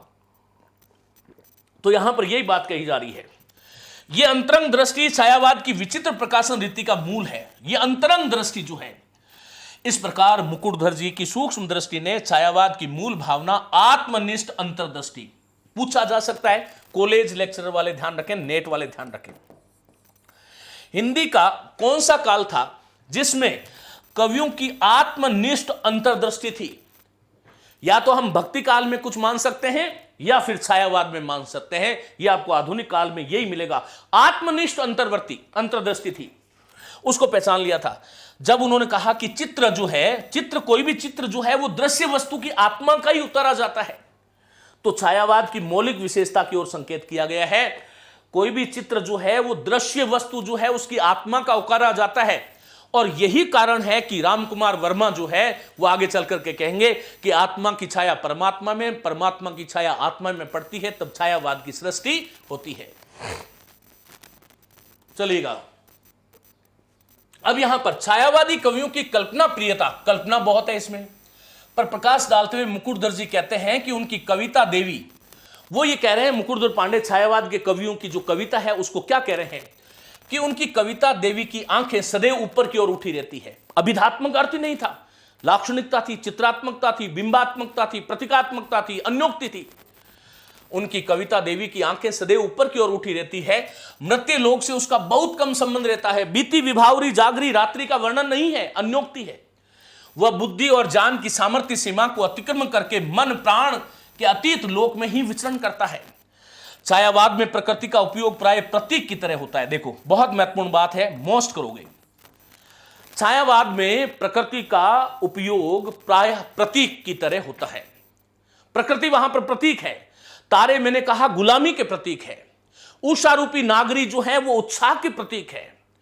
अंबर रूपी पनघट जो है वो भारत की भूमि पर ये जो अंबर जो है उसमें जो ये पानी का घाट लगाया एक तरह से अंग्रेजों ने, उसका प्रतीक है। तो छायावाद में प्रकृति का उपभोग प्राय प्रतीक की तरह होता है। इस तथ्य की ओर संकेत करते हुए मुकुटधर जी लिखते हैं, प्राकृतिक दृश्य और घटनाएं याद रखना, प्राकृतिक दृश्य और घटनाएं सांकेतिक रूप से अदृश्य अव्यक्त के प्रकाशन से सहाय पहुंचाती है। मानी प्राकृतिक दृश्य और घटनाएं जो है वो सांकेतिक, रात की बात हो रही थी, मैं बार बार इसलिए उसको पढ़ाया था। प्राकृतिक दृश्य और घटनाएं सांकेतिक रूप से अदृश्य और अव्यक्त के प्रकाशन से सहाय पहुंचाती है, जनमानस को उद्वेलित करती है।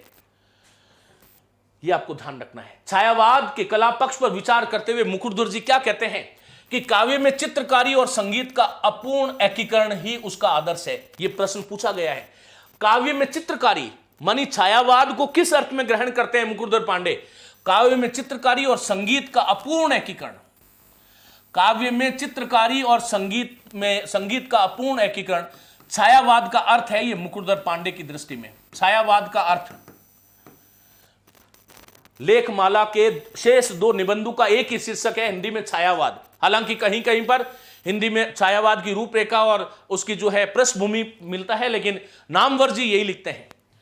लेखमाला के शेष 2 निबंधों का एक ही शीर्षक है हिंदी में छायावाद। इनमें छायावाद पर लगाए गए अस्पष्टता, देखो जो आपके क्या नाम उनका भूल रहा हूं मैं, ये सुशील कुमार जी जो है वो छायावाद को अस्पष्टता मानते हैं। उसमें मुकुटधर पांडे जो है वो उस छायावाद पर लगाए गए अस्पष्टता आदि आरोपों का स्पष्टीकरण करते हुए अंत में श्री मुकुटधर पांडे ने क्या लिखा है, ये बहुत महत्वपूर्ण बात है, सुनिएगा। वो कह रहे हैं छायावाद की आवश्यकता हम इसलिए समझते हैं कि उससे कवियों को भाव प्रकाशन का एक नया मार्ग मिलेगा। कवि जो थे ना उनको भाव प्रकाशन का एक नया मार्ग मिलेगा। ये नया मार्ग ही छायावाद था। इस प्रकार के अनेक मार्गों, अनेक रीतियों का होना ही उन्नत साहित्य का लक्षण है। और इसी बात को आगे चल के रेखांकित करेंगे नामवर सिंह जी। रहस्यवाद, छायावाद, स्वच्छंदतावाद, मिस्टिसिज्म, रोमांटिसिज्म, ये सब एक ही है और अलग अलग रीतियां हैं, और उन अलग अलग रीतियों को हम एक रूप में कहते हैं और वो है हमारा छायावाद। ये आपको ध्यान रखना है। मित्रों, बहुत महत्वपूर्ण बातें शुरू हो गई है। आचार्य शुक्ल ने छायावादी रहस्यवाद को आध्यात्मिक रहस्यवाद समझकर, अब यह प्रश्न पूछा जाता है, शुक्ल जो है ना वो छायावादी रहस्य को कैसा रहस्यवाद समझ रहे हैं? आध्यात्मिक रहस्यवाद। ये छायावाद तो भारी लग रहा है, सबसे इजी यही है, सबसे इजी यही है। देखो क्या होता है कि मैं आपको केवल ये आता और पढ़ाता कि लिखो 1918 से 1936, ये इसके प्रवर्तक है, तो आप प्रश्न नहीं कर पाते साथियों, ये पक्की बात है। हमें समझना होगा, जब ये आरंभिक 2-3 व्याख्यान आप सुन लोगे तो आगे का छायावाद आपको पूरा स्पष्ट हो जाएगा। ये आपको ध्यान रखना है। तो आचार्य शुक्ल ने छायावादी रहस्यवाद को आध्यात्मिक रहस्यवाद समझकर बंगला कवि रविंद्रनाथ की कविता और ईसाई मत के फैंटेस्माटा छायाभास, जो फैंटेस्माटा मानी ईसाई मत है, फैंटेस्माटा के छायाभास से संबंध कर हिंदी कविताओं के साथ छायावादी नाम जोड़ा है।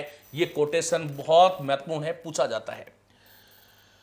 लेकिन जब वो रामचंद्र शुक्ल बंगाली साहित्य में रविंद्रनाथ की कविता और ईसाई मत के प्रभाव फैंटेस्माटा जो था उससे छायावाद को जोड़ते हैं, तो इस मत की आलोचना करते हैं हजारी प्रसाद द्विवेदी बड़े शिष्ट शब्दों में। और वो क्या कहते हैं? आचार्य हजारी प्रसाद द्विवेदी ने आचार्य शुक्ल के मत का खंडन करते हुए कहा कि बंगला में छायावाद नाम का कोई वाद ही नहीं चला। और आचार्य शुक्ल कह रहे हैं कि बंगला कवि रविंद्रनाथ की कविता और ईसाई मत का जो फैंटेस्माटा था उसी से हमारा हिंदी का छायावाद जो है वो संबद्ध है। यह आपको ध्यान रखना है। लेकिन हजारी प्रसाद द्विवेदी इसको खंडन करते हैं। डॉक्टर बच्चन सिंह ने छायावाद को तत्कालीन काव्य की संपूर्ण विशेषताओं की व्यंजना में असमर्थ समझकर उसके स्थान पर स्वच्छंदतावाद शब्द का प्रयोग अधिक सार्थक माना है। अब यह लाइन आपसे सीधी सीधी पूछी जाएगी, कौन सा आलोचक है जिसने छायावाद के स्थान पर स्वच्छंदतावाद का प्रयोग किया? वो है डॉक्टर बच्चन सिंह। कृष्णदेव प्रसाद गौड़ जो है उन्होंने एक निबंध लिखा वो था छायावाद की छानबीन। ये पूछा जा सकता है, छायावाद की छानबीन ये लेख किसने लिखा था? कृष्णदेव प्रसाद गौड़ ने लिखा। उसमें छायावाद शब्द का प्रयोग जो है वो रहस्यवाद के अर्थ में इन्होंने किया है। मित्रों, प्रारंभ में अधिकतर आलोचकों का मत यही था, क्या था, कि रहस्यवाद एवं छायावाद एक ही है, परंतु आगे चलकर इन दोनों में भेद किया जाने लगा। अब मैं आपसे पूछता हूं, रहस्यवाद क्या है? अज्ञात के प्रति जिज्ञासा। छायावाद क्या है? चित्रण की सूक्ष्मता। स्वच्छंदतावाद क्या है? जो परंपरागत प्राचीन रूढ़ियां हैं उससे जो है छुटकारा पाने की आकांक्षा। परंतु आगे चलकर इन दोनों में भेद किया जाने लगा और आलोचक रहस्यवाद को मिस्टिसिज्म और छायावाद को रोमांटिसिज्म, स्वच्छंदतावाद का वाचक मानने लगे। वस्तुतः छायावाद स्वच्छंदतावादी कविताओं के लिए रूढ़ हो गया और आज भी इसी अर्थ में प्रयुक्त होता है। आगे चलो। प्रसाद, निराला, पंत, महादेवी। प्रसाद ब्रह्मा है, जयशंकर प्रसाद। पंत जो है विष्णु है, निराला महेश है और वह महादेवी वर्मा इस युग की दुर्गा है। अलग अलग तरह से उसको रेखांकित करते हैं। पंत कौन है? विष्णु है। निराला कौन है? महेश है। प्रसाद कौन है? ब्रह्मा है। और महादेवी कौन है? इस काल की दुर्गा है। यह आपको ध्यान रखना है। तो प्रसाद, निराला, पंत, महादेवी, ये हिंदी के चार जो मूर्धन्य साहित्यकार हैं, यही चार इस छायावाद के आधार स्तंभ है, जिसको छायावादी काव्य में ब्रह्मा, विष्णु, महेश और दुर्गा के रूप में संकल्पित करते हैं।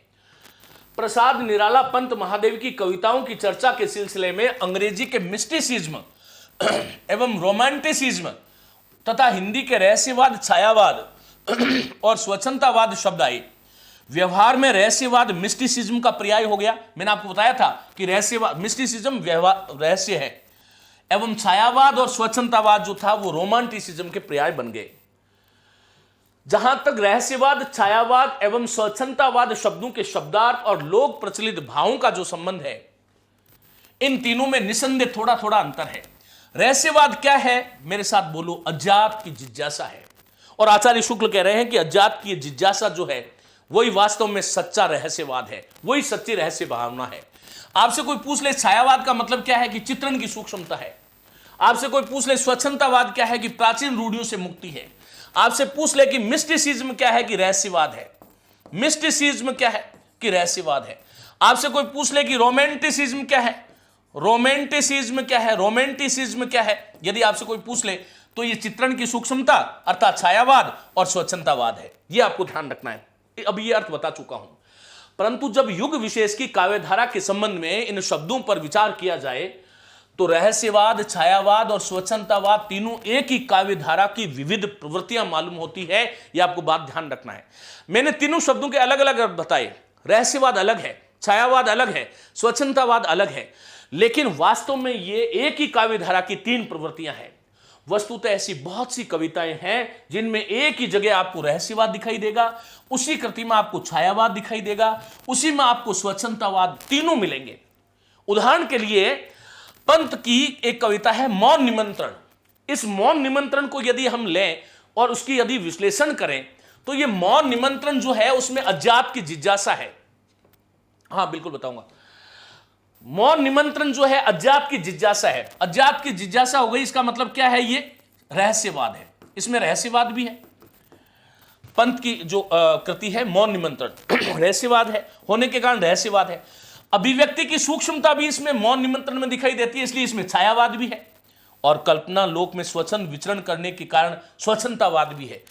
एक ही रचना है, इसी में आपको रहस्यवाद मिल रहा है, इसी में छायावाद मिल रहा है, इसी में स्वच्छंदतावाद भी मिल रहा है।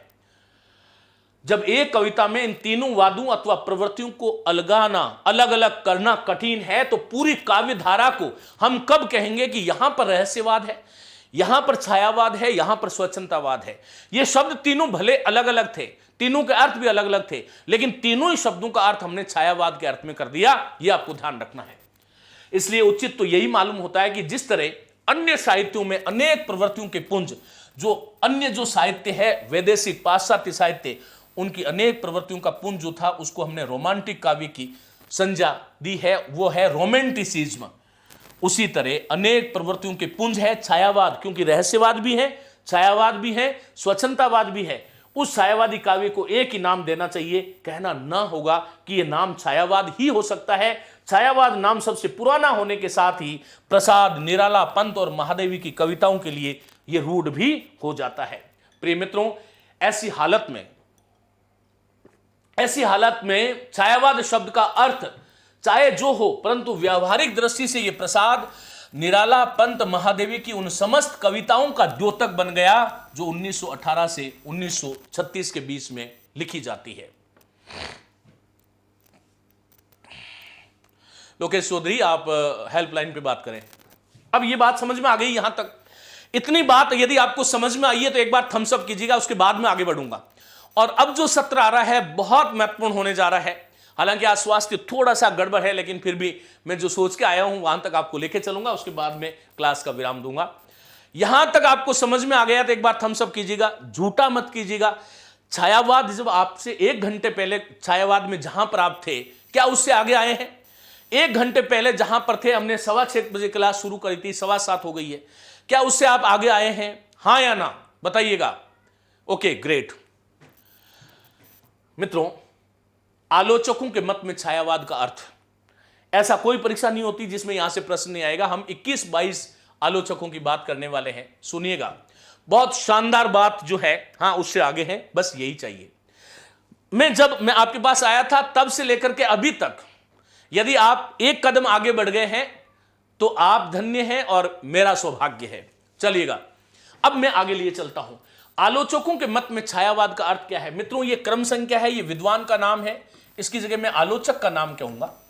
आलोचक का नाम है और यह छायावाद का अर्थ है। अब यहां पर क्या है, देखो यह प्रश्न कैसे आता है, पहले सुन लो। आपसे यह पूछा जाएगा, शैली, वैचित्र्य, मधुचर्या, चित्र भाषा शैली, रहस्यवाद की संज्ञा छायावाद को किस आलोचक ने दी है? छायावाद शब्द का जो अर्थ है, छायावाद शब्द का जो अर्थ है उसको लेकर के मैं बात कर रहा हूं और आपसे यह पूछा जाएगा, बोलो क्या? शैली, वैचित्र्य, शैली की विचित्रता थी। जब आप इसको पढ़ लोगे तो सारी परिभाषाएं याद हो जाएगी। ध्यान रखना, मैं ये बहाने से पढ़ा रहा हूं। ये छोटे छोटे जो पॉइंट है इनको याद कर लोगे तो आपको कोई भी आलोचक की परिभाषा आएगी आप तुरंत बता दोगे, क्योंकि आचार्य शुक्ल अपनी छायावाद की परिभाषा में इन शब्दों का प्रयोग करते हैं। शैली, वैचित्र्य, मधुचर्या, चित्र भाषा शैली, रहस्यवाद, ये शब्द जहां पर आएंगे आचार्य शुक्ल होंगे। वो स्थूल के प्रति सूक्ष्म का विद्रोह कौन कहते हैं? स्थूल के प्रति सूक्ष्म का विद्रोह कौन कहते हैं? डॉक्टर नगेंद्र कहते हैं। हजारी प्रसाद द्विवेदी कहते हैं कि यह व्यंग्यार्थ प्रधान शैली है। अब आपसे पूछेंगे कि हजारी प्रसाद द्विवेदी ने छायावाद को किस अर्थ में ग्रहण किया है? बोलो, किस अर्थ में ग्रहण किया है? व्यंग्यार्थ प्रधान शैली में। आचार्य हजारी प्रसाद रामचंद्र शुक्ल ने किस अर्थ में किया है? शैली, वैचित्र्य, मधुचर्या, चित्र भाषा शैली और रहस्यवाद। ये किसने नाम दिए हैं छायावाद को? आचार्य शुक्ल ने। स्थूल के प्रति सूक्ष्म का विद्रोह किसने कहा? नगेंद्र ने कहा। व्यंग्यार्थ प्रधान शैली किसने कही? हजारी प्रसाद द्विवेदी ने। अभी अभी मैंने कहा था कि छायावाद के स्थान पर स्वच्छंदतावाद नाम देने वाले कौन थे? तो डॉक्टर बच्चन सिंह है।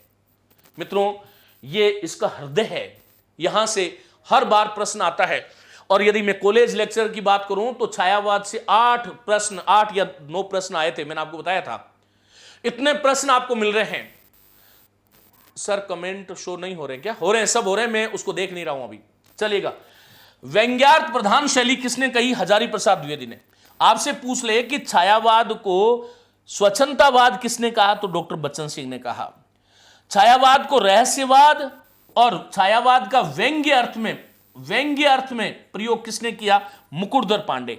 ये मुकुटधर पांडे ही ऐसे व्यक्ति थे जिन्होंने 1920 में श्री शारदा पत्रिका में 4 लेख लिखे थे और सबसे पहले छायावाद के प्रयोक्ता है। सबसे प्रथम प्रयोक्ता छायावाद का इसी ने किया है, मुकुटधर ने। और इसी को आचार्य शुक्ल जो है वो छायावाद के प्रवर्तक मानते हैं। और शुक्ल जो है मुकुटधर पांडे के साथ मैथिली शरण गुप्त को भी मानते हैं।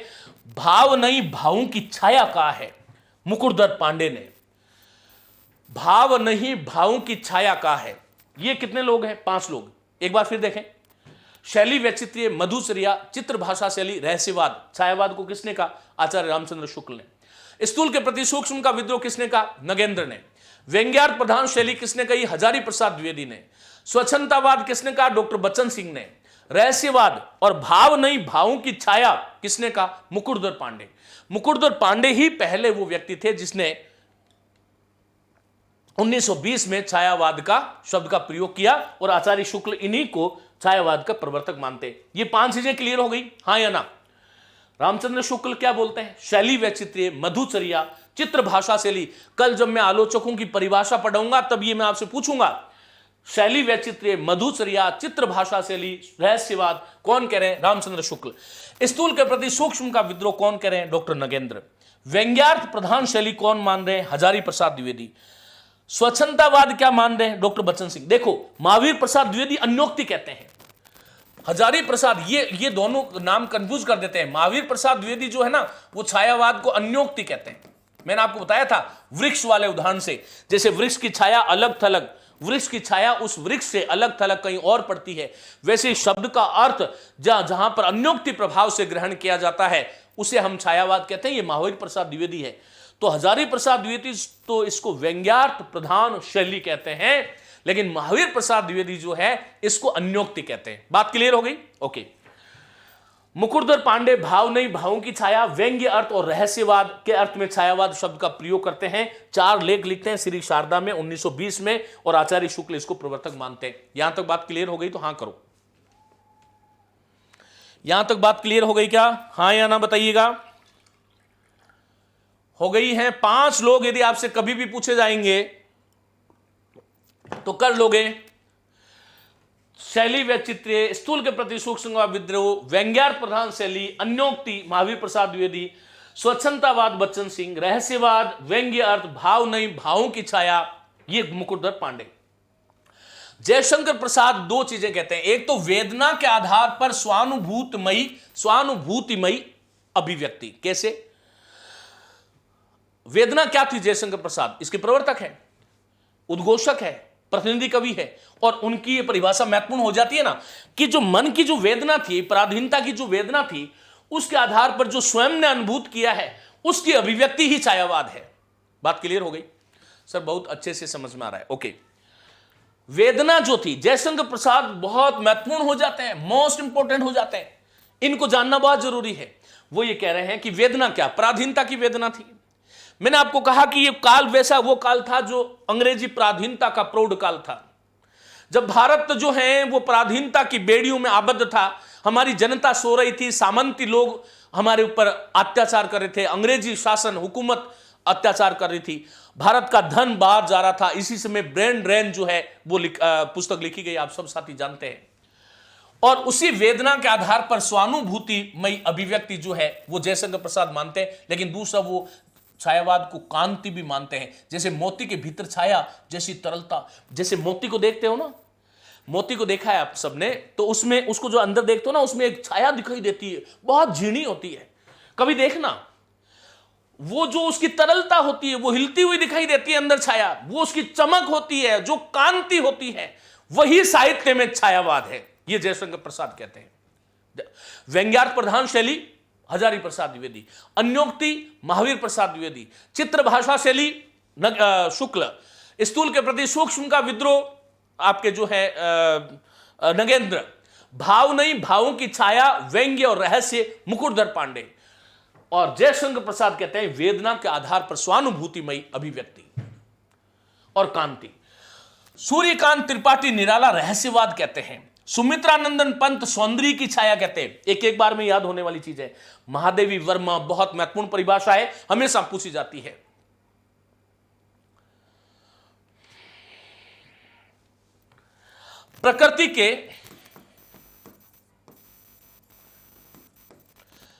प्रकृति के बीच जीवन का उद्गीत, प्रकृति के बीच जीवन का उद्गीत और उसको सर्वात्मवाद से जोड़ने वाली कवयित्री है आधुनिक मीरा, और वो है महादेवी वर्मा। प्रकृति के बीच जीवन का उद्गीत, बोलो प्रकृति जो है उसके बीच में जीवन का उद्गीत। बीती विभावरी जागरी, अंबरी पन घट में डूबो रही, तारा घट प्रकटयूषा नागरी तारा। प्रकृति के बीच में जीवन का उद्गीत था। सर्वात्मवाद, महावीर प्रसाद द्विवेदी अन्योक्ति पद्धति, हजारी प्रसाद द्विवेदी व्यंग्यार्थ, नंद दुलारे वाजपेयी बहुत महत्वपूर्ण है। व्यक्त सौंदर्य में आध्यात्मिक छाया का भान, व्यक्त सौंदर्य में आध्यात्मिक छाया का जो भान होता है, जो बोध होता है, वही आपका छायावाद है। और आचार्य शुक्ल उस रहस्यवाद को आध्यात्मिक रहस्यवाद कहते हैं। व्यक्त सौंदर्य में आध्यात्मिक छाया, और रामकुमार वर्मा आत्मा में परमात्मा, परमात्मा में आत्मा की छाया जो है वो रहस्यवाद, उसको छायावाद मानते हैं। सुशील कुमार जो हैं, जिन्होंने सरस्वती पत्रिका में 1921 में अस्पष्टता के अर्थ में जो है छायावाद का प्रयोग किया, वो कहते हैं कि निजी जीवन की छाया। ये जो कवि था, लंबा हो जाएगा, व्याख्यान में आगे बात करूंगा। प्रसाद पंत, निराला, वर्मा, इन्होंने सबने अपनी आत्मकथा जिस बेबाक ढंग से लिखी, वो शायद इन कवियों में साहस हो सकता था। द्विवेदी युग में निजी जीवन छिपा हुआ था, इसमें उल्लेखित हुआ। शांति प्रिय द्विवेदी, प्रकृति में ही समान आत्मा का दर्शन करने की प्रवृत्ति। प्रकृति में मानवीकरण हो रहा है ना प्रकृति का, तो प्रकृति में समान आत्मा का दर्शन करने की प्रवृत्ति, ये शांति प्रिय द्विवेदी कहते हैं। गंगा प्रसाद पांडे कहते हैं कि एक तरफ तो वस्तुवाद है, वस्तुवाद में रहस्यवाद, क्योंकि मुकुटधर पांडे ने यह बात कही थी कि चित्र जो है किसी वस्तु की आत्मा का खींचा बनाया जा सकता है, तो उसको गंगा प्रसाद पांडे जोड़ते हैं कि वस्तुवाद और रहस्यवाद के बीच की जो कड़ी है, एक तरफ वस्तुवाद है, एक तरफ रहस्यवाद है, बीच में छायावाद खड़ा है। यह आपको ध्यान रखना है। रामस्वरूप चतुर्वेदी, शक्ति काव्य पूछा जा सकता है। शक्ति काव्य, हिंदी संवेदना का विकास, शक्ति काव्य, रामस्वरूप चतुर्वेदी। रामविलास शर्मा दो बातें कहते हैं, एक तो थोती नैतिकता और रूढ़िवाद और साम्राज्यवाद के प्रति विद्रोह को छायावाद कहते हैं। नामवर सिंह जो है वो राष्ट्रीय जागरण की अभिव्यक्ति, मैं इसको यूं कहूंगा कि नामवर सिंह के शब्दों में राष्ट्रीय जागरण की जो साहित्यिक अभिव्यक्ति है वही छायावाद है। 17 नाम हो गए। भगवती चरण वर्मा जो है वो सांस्कृतिक जीवन की अभिव्यक्ति, प्रभाकर माचवेर, गुलाब राय दार्शनिकता को छायावाद मानते हैं, और आचार्य विश्वनाथ अभिव्यंजना का नूतन विधान जो है उसको छायावाद मानते हैं। यह आपको ध्यान रखना है। मित्रों, आगे हम बात करेंगे छायावाद की अर्थ परिभाषा और आलोचकों के मत में छायावाद क्या है, इसके बारे में हम बात करेंगे। यह आज का जो व्याख्यान था, सभी कथन याद करने पड़ेंगे। रेखा कागज, कैसी बात कर रहे हो? क्यों नहीं याद करने पड़ेंगे बेटा? जीवन की मुक्ति चाहते हैं, जीवन की दरिद्रताओं को हटाना चाहते हैं, जीवन में कुछ कर गुजरने का साहस, संयम और उत्साह आप में है, तो ये कहो कि याद करने पड़ेंगे, गे को हटाओ, याद करके रहूंगी सर, चाहे कुछ 21 नहीं 42 लिखा दो। एक बार फिर देखते हैं। रामचंद्र शुक्ल, चित्र भाषा शैली, रहस्यवाद, आध्यात्मिक रहस्यवाद, शैली वैचित्र्य, मधुचर्या। डॉक्टर नगेंद्र स्तूल के प्रति सूक्ष्म का विद्रोह। हजारी प्रसाद द्विवेदी, व्यंग्यार्थ प्रधान शैली। महावीर प्रसाद अन्योक्ति। बच्चन सिंह, स्वच्छंदतावाद। मुकुटधर पांडे, भाव नहीं भावों की छाया। जयशंकर प्रसाद, कांति और वेदना के आधार पर स्वानुभूतिमय अभिव्यक्ति। सूर्यकांत त्रिपाठी, निराला, रहस्यवाद। सुमित्रानंदन पंत, सौंदर्य की छाया। महादेवी वर्मा, प्रकृति के बीच जीवन का उद्गीत, सर्वात्मवाद। महावीर प्रसाद द्विवेदी, अन्योक्ति पद्धति। नंद दुलारे वाजपेयी, व्यक्त सौंदर्य में आध्यात्मिक छाया का भान। सुशील कुमार, अस्पष्टतावादी, निजी जीवन की छाया। शांति प्रिय द्विवेदी, प्रकृति में समान आत्मदर्शन करने की प्रवृत्ति। गंगा प्रसाद पांडे, वस्तुवाद और रहस्यवाद के बीच की कड़ी। रामस्वरूप चतुर्वेदी, शक्ति काव्य। रामविलास शर्मा, थोती नैतिकता, रूढ़िवाद और साम्राज्यवाद के प्रति विद्रोह। और नामवर सिंह, राष्ट्रीय जागरण की साहित्यिक अभिव्यक्ति। तो भगवती चरण वर्मा जो है वो सांस्कृतिक जीवन की अभिव्यक्ति। प्रभाकर माचवे, गुलाब राय दार्शनिकता में देखते हैं, और आचार्य विश्वनाथ अभिव्यंजना का नूतन विधान जो है उसको छायावाद कहते हैं। सर कर लूंगी, याद बस पूछा था। ये काफी पहले एक रचना आपने इसी राग में गाई, मुझे याद है, बहुत अच्छी लगी। हाँ चलिए, रंजिनदान, अच्छी बात है। प्रिय मित्रों, आनंद के साथ, उत्साह के साथ, उल्लास के साथ, मौज के साथ में इसका आस्वादन कीजिएगा। ईश्वर को बहुत धन्यवाद बोलिएगा कि हम साहित्य पढ़ रहे हैं। ईश्वर को बहुत धन्यवाद बोलिएगा कि जो अनुद्घाटित जो पक्ष है वो कहीं ना कहीं सरस्वती की कृपा से मेरे उद्घाटित हो रहे हैं। धन्यवाद कीजिएगा अपने माता पिता को, धन्यवाद कीजिए अपने परिवेश को, और धन्यवाद दीजिए इन परीक्षाओं को जिसके माध्यम से आप एक मनुष्यत्व को प्राप्त करने की उस श्रृंखला में खड़े हैं। मेरी बहुत बहुत शुभकामनाएं, और इसी उत्साह के साथ हम इस छायावाद को आगे लेकर के चलें और आप लोगों का सहयोग मिले इस रूप में कि हाँ सर, हम बिल्कुल जो है इसको करने के लिए तैयार हैं और बिल्कुल करके रहेंगे। ये आपको ध्यान रखना है मित्रों। ये प्रतीकात्मकता, लाक्षणिकता, रहस्यात्मकता, काल्पनिकता कैसे थी, क्या आलोचकों की दृष्टि थी, इन्हीं का विस्तार रूप हम अगली क्लास में देखेंगे और फिर आगे हम बात करेंगे। 3 क्लासें होने वाली है छायावाद के परिचय से संबंधित। कल हम आलोचकों की दृष्टि देखेंगे, फिर उसके बाद में हम छायावाद की संपूर्ण विशेषताएं जिनके बारे में आज हमने बात की थोड़ी और विस्तार के साथ हम देखेंगे। मेरी बहुत बहुत शुभकामनाएं। नमस्ते, धन्यवाद।